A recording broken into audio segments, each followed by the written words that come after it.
Good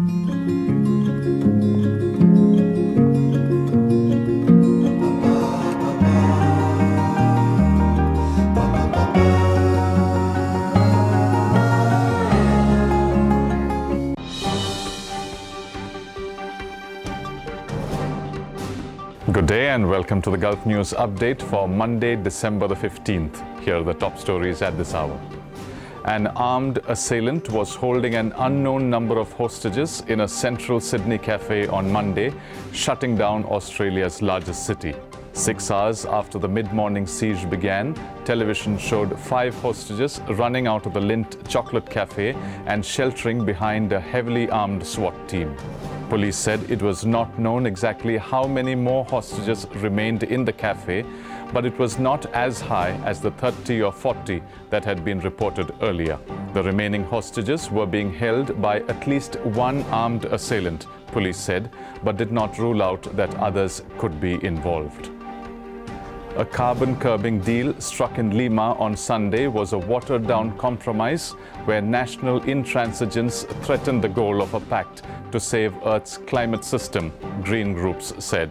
The hard-fought agreement sets out guidelines for the submission of national greenhouse gas pledges next year. WWF's climate expert Samantha Smith said, against the backdrop of extreme weather in the Philippines and potentially the hottest year ever recorded, governments at the UN climate talks in Lima opted for a half-baked plan to cut emissions. In sport, Stephen Smith will captain Australia's Test team for the rest of the series against India, Cricket Australia said today. He replaces Michael Clarke, who suffered a serious hamstring injury during the first Test against India in Adelaide on Saturday.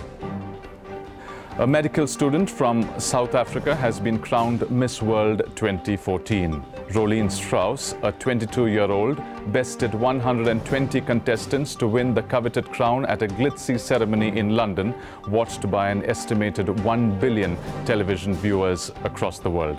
Miss Hungary was judged the runner-up, and Miss United States came third in the 64th annual competition. And finally, the weather. Today's high across the UAE will be 28 degrees Celsius, dropping to 18 degrees at night.